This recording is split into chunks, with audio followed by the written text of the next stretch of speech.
History remembers some emperors for their grand buildings, others for their military conquests, but few are as controversial as Marcus Aurelius Antoninus, a man history knows by his nickname, Caracalla.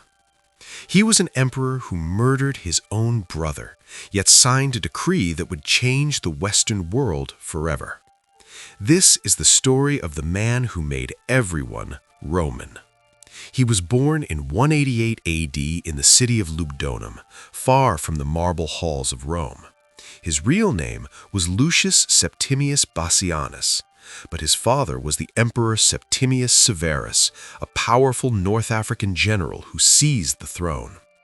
Young Lucius was raised not just in luxury, but in the harsh reality of military camps. It was here he developed a bond with the soldiers that would define his life. He even got his nickname, Caracalla, from a long Gallic tunic he wore, preferring the soldier's style to the senator's toga. In 211 AD, the old emperor Severus died in the cold city of Eboracum, York. His final advice to his two sons, Caracalla and his brother Geta, was simple: be harmonious, enrich the soldiers, and scorn all other men. But harmony was the last thing on Caracalla's mind. The two brothers hated each other. They returned to Rome not as a united front, but as rivals sharing a throne, a recipe for disaster. The Roman Empire could not have two masters. Caracalla decided to act. He begged his mother, Julia Domna, to arrange a meeting with Geta to reconcile. The meeting was set for December 26, 211 AD, in her private apartments. Geta arrived, expecting peace. Instead, as he stood before his mother, Caracalla's centurions burst in. Geta ran to his mother, clinging to her neck, begging for her protection. But mercy was a foreign concept to Caracalla. Before his mother's eyes, Geta was stabbed to death. He died in the arms of the woman who bore them both. Caracalla then rushed out, screaming that he had narrowly escaped assassination. This was the brutal price of power. After the murder, Caracalla carried out a damnatio memoriae. Geta's face was erased from every painting, his name from every inscription. The murder of his brother haunted the empire.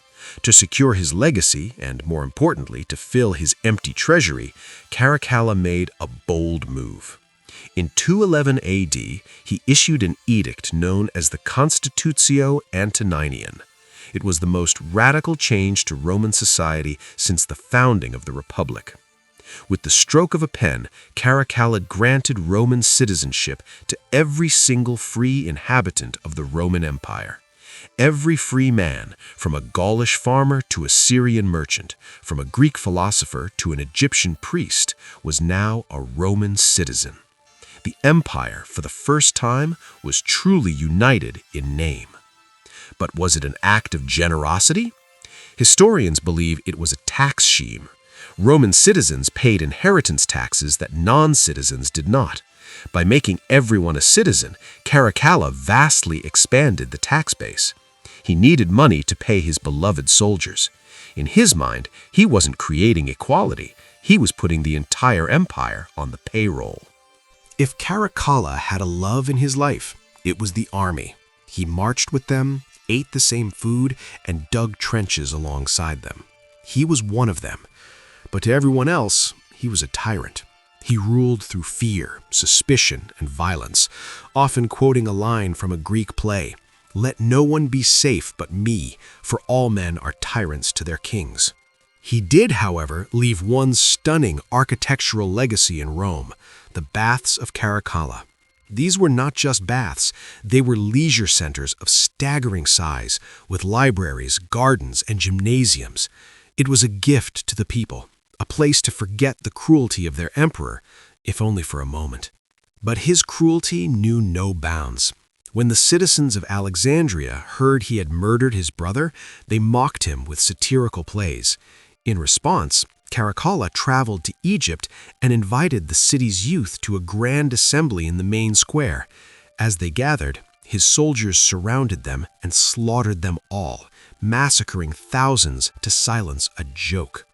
Caracalla had a strange obsession: Alexander the Great. He believed he was the reincarnation of the Macedonian conqueror. He began dressing in Persian clothes, forming a Macedonian-style phalanx in his army and surrounding himself with elephants. He planned to fulfill Alexander's dream of conquering the East, specifically the Parthian Empire. In 216 AD, he marched east. He wasn't there to negotiate, he was there to fight. After a diplomatic dinner with the Parthian king, he ordered his guards to attack the king's retinue, shattering any chance of peace and starting a massive war. Then he wintered in the city of Carrhae, preparing for total conquest. But the great conqueror never saw his victory. On April 8, 217 AD, Caracalla was traveling to a temple near Carrhae. Accompanied only by his bodyguards and a small contingent, he stopped to relieve himself by the side of the road. It was a moment of vulnerability. A soldier named Martallius, whose brother Caracalla had recently executed, saw his chance. Martallius approached as if to deliver a message. Instead, he drew his dagger and stabbed the Emperor of Rome in the back. Caracalla died instantly, alone in the dust. The man who profited from the murder was the Praetorian prefect, Macrinus. Interestingly, Macrinus was not a senator. He was a member of the equestrian class, and he would become the first man to become emperor without having been a senator, proving that Caracalla's world of new possibilities was already taking shape. Caracalla was a brutal tyrant, a murderer, and a paranoid king. But by shredding the old laws that separated Romans from foreigners, he unknowingly began a process that would, centuries later, define our modern world. He didn't create equality out of kindness, but his decree ensured that in the eyes of the state, everyone was now equal. He gave the world a new definition of citizenship. Marcus Aurelius Antoninus, the man who made everyone Roman.